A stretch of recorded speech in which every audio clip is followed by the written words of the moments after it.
This episode is brought to you by the American Academy of Orthokeratology and Myopia Control. Go to aaomc.org and join us. Join the war against the myopia epidemic.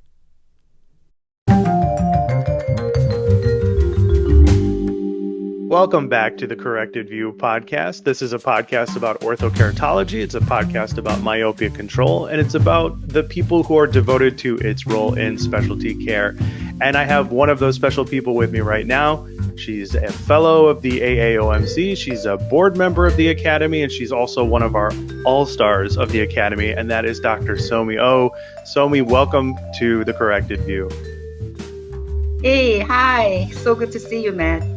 It's good to see you as well. And the reason why I have Somi on is because in addition to being one of our all-stars in the community, she's also written this article for one of our newsletter with okay sign-up tips for parents. And I thought this is a topic that comes up a lot in conversation. And in our Google group and in our Discord channel for the Academy, we have doctors who are exchanging ideas back and forth. And I loved Somi's article so much that I was like, why don't we go into more detail about it? So Somi, why don't you tell us a little bit about yourself and how you got interested in myopia control? Yeah, actually, I've been practicing optometry and specializing in orthokeratology since 1983. It's kind of in the Bay Area, Northern California. And I've got involved with the founding about 5 specialty clinics in the Bay Area. And currently, I'm just running one small office in Santa Clara, which is the heart of Silicon Valley. That's pretty much summarized that my involvement with OrthoK. Then the reason I really got into myopia control orthokeratology is because I was an extreme high myope from second graders in elementary school level, and I'm originally from Seoul, Korea, and even back then that I was ridiculed for wearing this ugly black, the glasses as a 7-year-old child, and naturally I developed a heart force like, why am I getting hip worse? And I was an avid reader and all of those. But again, when I came to US in early 70s, that naturally I was drawn to go into the field of ophthalmology at the time, I thought. And then I was in undergrad in Berkeley that I was introduced to the School of Optometry there. I was wearing old PMMA heart lenses. And then I had a severe corneal abrasions, and I was so impressed going into the school. Then that's pretty much changed my fate. I applied the following year, and that was the journey of, I guess, a myopia control or orthokeratology or something. Learning about myopia was my goal of coming into this field. So that's a fate. Mm-hmm. And I remember, I think the first time I met you was back in the National Eye Research Foundation. That's right, with Dr. Wesley was the president, and then Carrie Herzberg was the president, my father. And that's when I was first working for him and then ultimately helping out with what would eventually become the Academy. That's right, old days. Yeah, Carrie was he was the last president of the International Orthokeratology section of National Eye Research Foundation. And of course, he was a visionary and leader, and then that's how AAOMC came about. Mm-hmm. But that was way my original mentors were Dr. Wesley. I mean, Newton Wesley. And they all passed, and Chuck Mays, and Stuart Grant. I mean, oh my God, those were my teachers. Back then, I was flying to Chicago 2 or 3 times a year, and then carrying around these copies, papers. We had none of these the informations through the internet back then. Right. Believe it or not. Yeah. That's such a great point, because now there's so much information. We could do podcasts like this, and there's so much information out there on, that's one of the missions of the AAOMC. But back in the day, y'all were the pioneers of this, and and Absolutely. trailblazing for everybody. I mean, Yeah. what was that like? I mean, you mentioned Stuart Grant. He's like, the guy, when it comes to ortho care, right? It's like this is the founding generation of ortho care. What was that like? Oh my goodness, that during those days, it's like you pretty much, if you do not have the passions and really, I guess, a desire to learn, and it was really, I felt like it was impossible. That even though orthokeratology was started like in 50s as the gas permeable lens materials start coming out in early 70s, and that's kind of what it took off. But these Hmm. guys were working with daily wear hard lens fitting, basically. That's Hmm. how the foundation of the history of orthokeratology. And then, so whenever I get requested to talk in any of the international meetings and stuff, I always bring that few slides of those history, Hmm. because I'm sorry to say, but these newbies coming in now, it's like, oh my God, they don't know what we went through. Yeah, they don't know how easy they have it in Oh my comparison. goodness, they're just, yeah. So there Hmm. was, but it was a fun time. It was almost like an international specialty kind of a meeting. It used to be, or the K meeting was, Hmm. and yeah, and then all these people with the passions, and they go out and practice, and that's kind of a, you know, yeah, I was really a groupie following around these gurus. In a day at the time, it was a Chicago meeting. Hmm. That's Hmm. then, of course, once a year we used to meet in Vegas. Hmm. Yeah, and then you helped form the back then it was the OAA is what our original designation was, the Orthokeratology Academy of America, and you were one of the charter members of that organization, and Correct. Yeah. you're like a mentor in this community, definitely. If anybody has questions like on the Google group, like I always see your name pop up and you're always lending, advice and expertise and your opinions on all ranges of subjects. So Somi is just like a paragon of like what our membership is like. She's amazing. You. Thank you. So, That's Somi, what was the inspiration behind writing this article? well, it's going back, I think during the COVID time, everybody suffered, but I guess I got uh, for me, for 37 years of long practice where I never had a time to actually close down the office and sit home and, for like 2 months. And then I think that really was a blessing for me that I was able to accomplish a lot of things, Hmm. you know, put together a lot of, things that I couldn't do before. And then one of the colleague, AOMC member, asked me, requested me to, I guess he was running a kind of a localized podcast type of Ortho K, I guess, education program.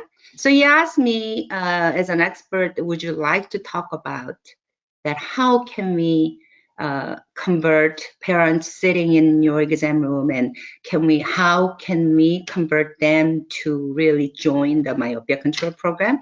So that's what prompted me. So then, as you mentioned about the nerve time, I was actually one of the pioneers who started out treating small children.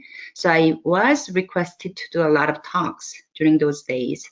And then that 3M, 3P method is kind of one of those. And basically, that's kind of how it started. So I thought that I will contribute that article since I wrote it, that hopefully by publishing it in AOMC, so a lot of other doctors who has the same questions hopefully get inspired and learn and then start using it. That was the goal. Excellent. And one of the things I like about this article, the way that you started off, is you referenced the terminology of myopia management and myopia control. And you are of the opinion that both work just fine. And I think that this is something I definitely stumble around with in this podcast is like some people are calling it myopia management, some people are calling it myopia control. So what's Mhm. the difference between those two phrases and ultimately why are you cool with both? Well, because some of the connotation comes with, like, when you say control, there is some negativity to like, oh, he's or she is a control freak. And so people normally associate that control, that word, as, some negative connotation to it. But again, managing is a little bit more gentle, but it's basically the same to me, because whenever, a lot of times, orthokeratology patient comes in, then and then of course your skills and knowledge and everything comes with designing lens and fit, and I mean, as a clinician, I'm assuming that we are all up to the level of that skill, but then after that, it's all management. But I don't like to call it instead of 3M, 3P, if I put 3C, 3P, then it's like control patients, control, parents. I mean, that sounds awful. So I think it's just, to me, managing managing parents, because we're dealing with the children, and you have to manage your practice, your skills, your educations, or whatever. Then it's that I like to call that a management. But again, when it comes to orthokeratology, I like to vote on using the myopia control therapy, because we are truly using our skills, we are truly trying to control that progression. Management, in that sense, it's a little bit weak, in my opinion. Okay. Can you go more into that? Why do you feel that it's weak? It's like, okay, we're managing myopia. So as soon as you hear the terminology of managing, it could be like, it's not going against the wall. Because myopia is increasing, that and then we want to control that, versus there is a little bit more aggressive force going into that word control, where managing is more like little less aggressive, kind of a quiet water kind of management. So I think because I think Carrie brought that up in, I don't know, 10 years ago, whatever, that should we call myopia control or myopia management? Many colleagues, put their opinions, and some people use management, some people use control. So what? It's the same. That's kind of how I look at it. Fair enough. And I use the term control because it's in the name of our organization, the American Academy of Orthokeratology and Myopia Control. So that's why I use the term. So one of the AAOM, it could have been. Yeah, but I definitely like myopia control better. Fair enough. So in the article, you mention the 3M, 3P method, and I really enjoyed reading about it. And so why don't you just give us a brief overview of what the 3M, 3P method is? Well, M stands for manage. So if anybody asks, like, how can you your clinic turn into a successful orthokeratology clinic, then I probably will go with, of course, learning, getting your skills up and all that is there, but 3M, 3P is manage your patients. That's number one. And in this case, it's a pediatrics, so that we have to be able to manage parents. And then, of course, you have to manage your practice, so that's pretty much 3M. So if I'm given for 10 minutes, and I will definitely say, well, in order to have a successful, pediatric orthocare clinic, manage, 3 parts. And if you start managing those 3 areas, then sooner or later, you will be running a very successful myopia control clinic. I think that's what I believed. So number one is manage the patient. And right. you're emphasizing that the patient is a small child. And, I was hoping you could go more into, like you mentioned, the small gift or a bribe, which delight the child, and your relationship with the child. And so I was hoping you could go into more of that first part, the manage the patient as it involves a small child.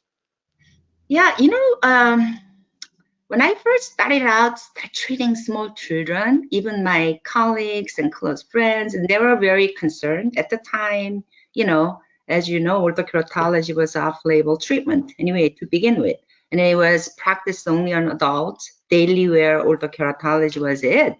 So then, so when we're dealing with even 4 years old, 5 years old, and then you, of course, through many trial and error, that I realized that every single children coming in already not seeing well, whether they admit it or not, that either they're already in glasses, they are walking in with, they just don't know how to describe it. They're walking in with a fear.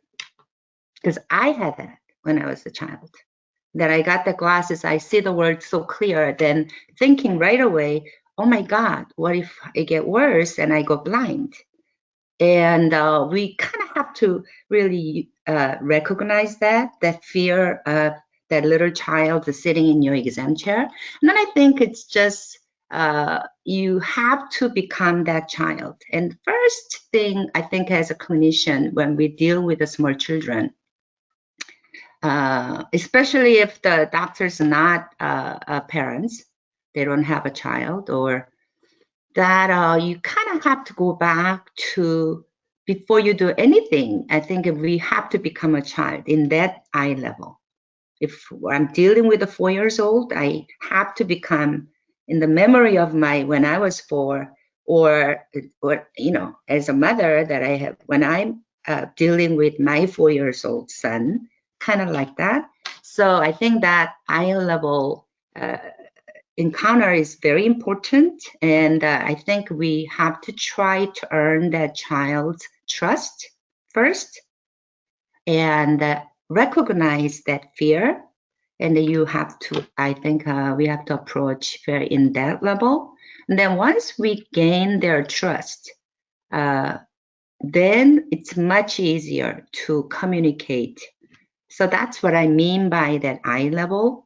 And the little bribes is normally the children, they always like to please their parents and please the doctors or please the teachers once they get that trust or faith.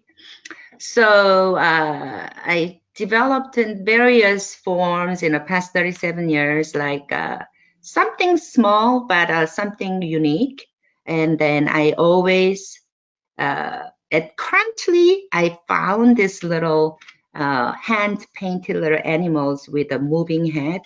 I found this in Mexico, 20-something many years ago. And then since then, I've been buying that in bulk. And whoever, only ortho-K patients, when they finish the first night, and then the night, the day they come in with optimal vision, I normally give that gift. And then I talk about that a little bit in the process. I sort of tell them there is going to be a surprising gift. I, gave out many various things, swimmers and goggles and things like that. But I call that a bribe, but it's kind of it's a secret gift and a little promise I and that child has. And then they look at it every day, and then, so I think that's kind of that's small gift, preparing a suitable gift is kind of good with the small children. But I think the first thing, most important thing really is earning their trust and figure out the way there. Yeah, I could go on and talk about various things for hours, but again, I know, I love it. I love it because one of the things that you mentioned is that you try to become their buddy, and you want this to be a fun experience. And what resonated with me from what you were saying, just saying, is that imagine yourself again as a child coming into this situation. When I was a kid, it didn't matter what kind of doctor's visit it was. It could have been to see my general doctor or to see a dentist or whatever the case. It's like I hated it. It's not, when I was a kid, it's like it was like a sterile, boring environment. And if I was at a doctor's office, there was always the potential for something to be wrong, right? That's why I'm there as a kid. Something is wrong. Right.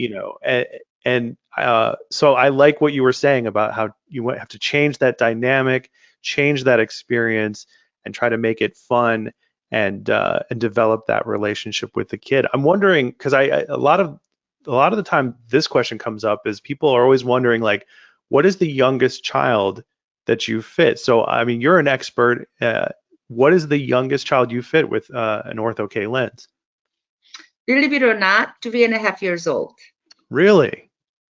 Wow. Yeah, that was actually referred by a local ophthalmologist. Just couldn't Okay. handle it, and that was a work, but uh, successfully done. And then it's basically you again that we're gonna go to the parents management. That if parents understand and parents have to do all that, it's a training the parents, put it on when they sleep and all that crap. So, but again, it's all depends on the level of your comfort. Hmm. So if any newbies start asking like what would be the youngest age, I think I probably used to say like go ahead and fit pretty good size children for at least 100 of them come and talk about it, kind of like that. But again, yeah, so whatever your comfort level. Hmm. So, but again, you asked me was the youngest. I fitted 3.5 years old, Wow. actually quite successfully, Hmm. and even 4 years old. So where I had struggled and had to stop, even with the 11 years old. On the other hand, there are 4 years old, 5 years old, and if you have a parents that they're willing, and yeah, there's a yeah.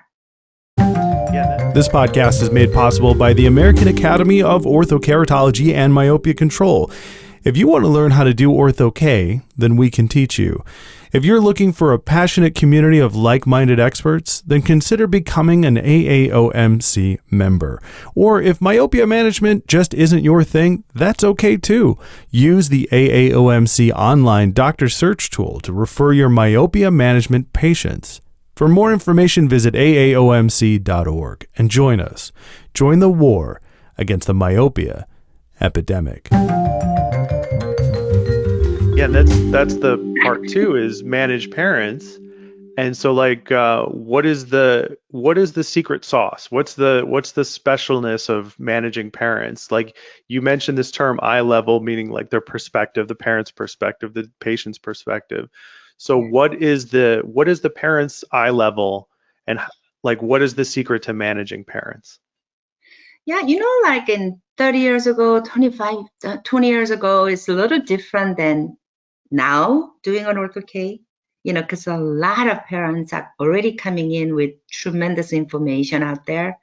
But again, overall, the same thing that for me, practicing in Bay Area, especially in the heart of Silicon Valley, San Jose, Santa Clara, that's where I am. I'm in Santa Clara. So it's a little different than other parts of the country. But again, most of uh, the parents that I'm dealing with, practicing in Bay Area for 37 years, a lot of them are IT business related, quote unquote engineer minded people, So there's a pros and cons. I mean, they're very picky. They could be, you know, uh, they already did all the research and they're coming in more intelligent than anybody else, that you cannot. There are people like that who just did all kinds of research. So we're dealing with a many different level of parents that again, my attitude has been always, it's like, I tried many various things and prepared articles but bottom line, really at the bottom line really is that they like to be comforted. They have this fear factor, Oh, if especially if parents have a good eyesight, that they're coming in and blaming themselves, and then blaming the kids. So it's like making an observation of the parents and really become their eye level and then earning their, I guess, not so much trust, it's more like their hope and trust. You kind of have to recognize, just learn that, bring up the skills of learning the parents' fear. And then I think try to deliver that. It's like, I'm a parent too. I think that helps. And, the parents who are already nearsighted, it's so much easier. But the parents who have a good eyesight, oh my God, those are the monsters. And then, so we kind of have to work with those parents working with their eye level of expectation. And I think it's really the key that once you do that, then there are the most wonderful patients and the parents. I mean, they will, go on. So there's I don't know if I heard that questions. So what you're basically saying is that, a lot of parents are coming in and kind of blaming themselves for what's going on with their kid, and they're mistrustful of, how did this happen? And Right. it sounds like what you're saying is develop that relationship with the parents, find that way to identify with them and build that trust and build that relationship with them. Because, and you're not the only person to have mentioned this before, is like, I think the natural inclination is to want to just throw as much of the science at the parents as possible, right? Like, here's all the information, and you have some parents who are going to seek that out on their own, and then you're going to have those parents who get overwhelmed, and which is something that you mentioned in your article, is that do not overwhelm them with That's doctor right. level of research and articles. Right. So yeah, so I really like what you were saying. It's like, you have to instill them and their children with hope and Right. trust and deliver that kind of personal relationship experience with them, which you're not. I mean, it's definitely correct. Like, a lot of our members agree with you in that. So definitely. Like used to give out like articles and copies. Oh my God, do they read it? They don't even later realize that, I used to give like a little lecture to the parents, and this is all pros and cons I went through, in the past, that they come out and, oh my God, the Dr. O just talk too much. Mm-hmm. To my staff, it's like, oh.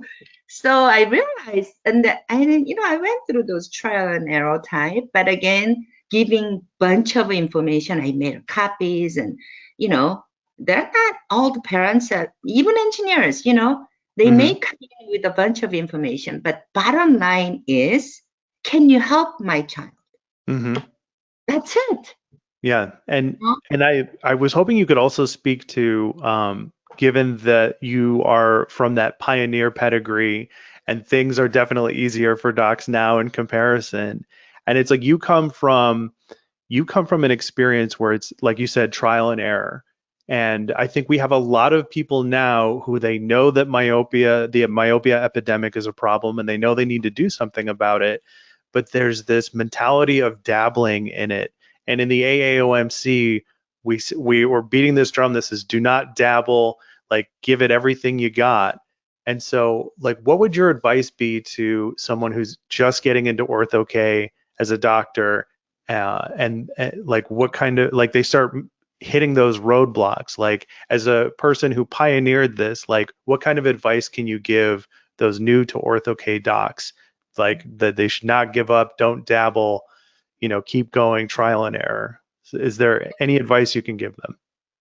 Well, I think startup, of course, I'm a board member of AOMC, and I've been involved with the National Eye Research Foundation in old days, the mother foundation of orthokeratology, and I was also serving the board there. So I guess really that doctors who are studying out, I don't think orthokeratology and myopia control programs is not for every doctors, in my opinion. Then I really, really think that you have to, the skills and educations, and that you will get it. I'm assuming they have a degrees, but I think it has to come. It's really not for every doctors. So I think doctors who's coming into ortho I really kind of have to say you really have to have that desire, love, and then you breathe in and out of strong believing in and out, and then you breathe in and out of orthokeratology or myopia control, and then those are the ones that I think eventually going to succeed, because you have to have that desire and love for doing that. That's, I don't know, am I going sidetrack? So yeah, so that's the You gotta kind have of a passion for it. yeah, passion for the keratology has to be there, but everything else that you have to, I'm sorry, but you have to achieve. You have to have a passion. You have to have love. Then you could go for it. Just, I think AOMC is now that we are really trying to provide that. It came a long way, and then due to the various people that work so hard, and now that yeah, I really want the myopia control. Now we even have a soft lens when they dispose, but that's all approved. And America is started out with it, but it's always the slowest to apply, as you know, and that's fine. With that, we are building the system, and then we're orthokeratology. Really, I feel that once you recognize that you have that passion, then you have to pay the dues. That's kind of how I feel to other doctors. You have to do your diligence, to work and learn, and and come to the meeting, listen to all these, and we have to knock. Otherwise, there's no answer to it. Let me ask you about the third part of the article, the manage program. And this has to do with managing time, productivity, skills, and efficiency.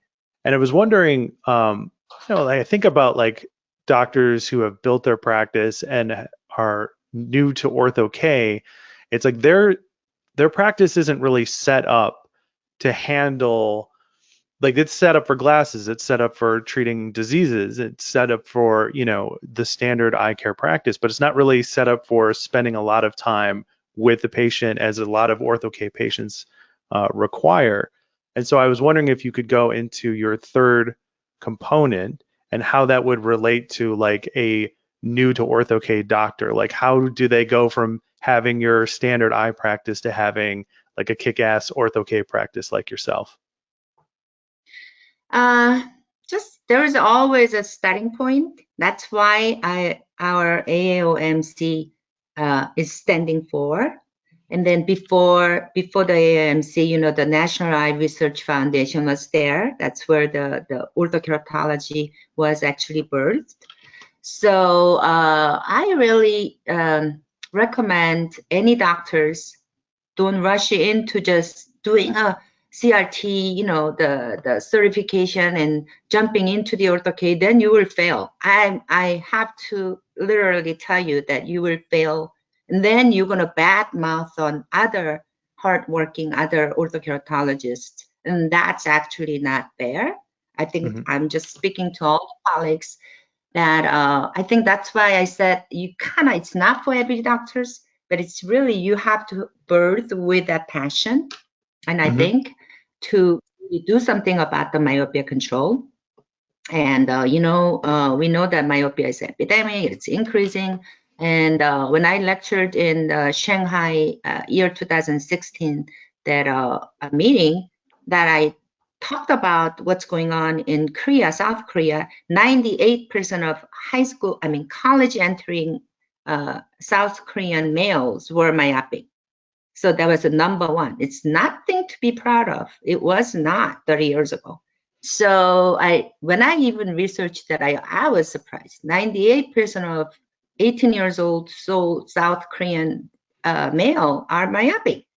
So that's crazy. And so kind of like that. And so what I guess it's not for everybody, but going in with you have to do your diligence. Once you have that passion, then I think AOMC provides all that information. And starting out orthokeratology, we have a boot camp. We have great information to give out, and I recommend all my, I established 5 practices. Also, all the young doctors coming in having that passion, and I normally let them just do the general optometry only for like at least a year before I really start teaching or taking them to AOMC meetings and stuff.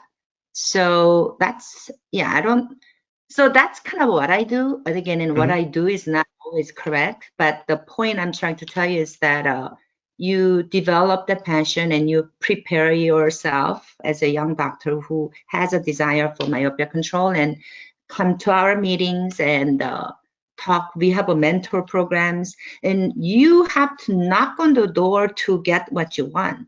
You're not going to sit there and nobody's going to feed the information to you. I mean, that's why orthokeratology is not for everybody, not all the doctors.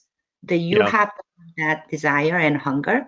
Then hopefully our organization is big enough now that will be get bigger and stronger and more informative, and AOMC will deliver that process. That's kind of how I look at it. All right. All right. Well, Somi, this has been absolutely so much fun to have you on. And not many people know this, but we had a fundraiser for the Academy because we had to cancel our Vision by Design meetings for 2020 and now for 2021.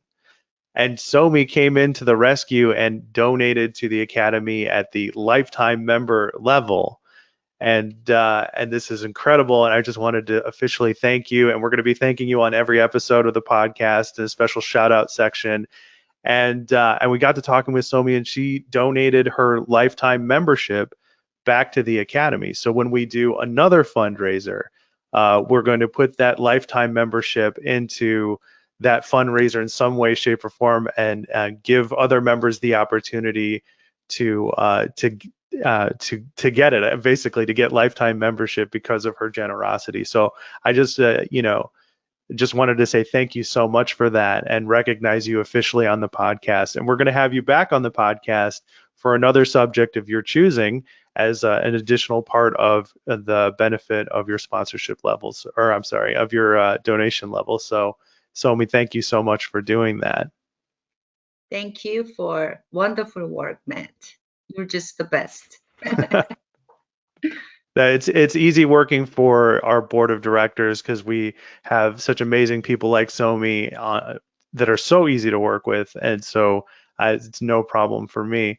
So this is the end part of the episode. So if there's anything that you want to promote, or if you want to give people the opportunity to get in touch with you, this is your time to do it. So the floor is yours.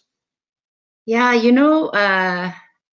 the long journey of myopia control and orthokeratology for me since 1983, and treated many, many patients. But I always felt that orthokeratology has been really provided to a quote unquote privileged children.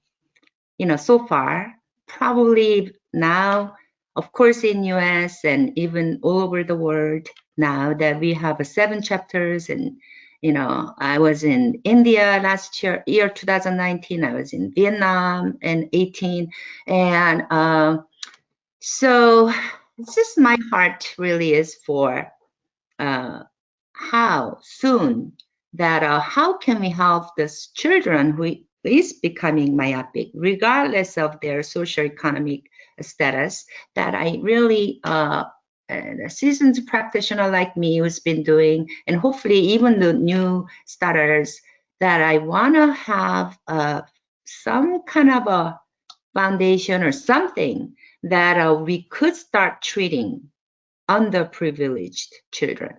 And that's kind of my hope. And then thank you for giving me this opportunity that I just welcome anybody. I could start that kind of a group or whatever, whoever is interested in, and give me some new ideas and what we could do, even in US. I've been doing it for past 37 years, my own, here in Bay Area where I practice. But then again, I just want to help out people who is rapidly becoming myopic, but who just doesn't have the privilege of economic power. So I don't know, I'm throwing at my colleagues that can we do something? Okay, and if somebody wanted to get in touch with you, how would they do so? With email address? Absolutely. And there's one more thing that I would like to add. I mean, I have a personal email address, not office email address, but I do give out my personal email address, especially in the past 20 years with the internet development and everything. I always give my personal email address at dispense first one-day check to the parents and the child. Mm-hmm.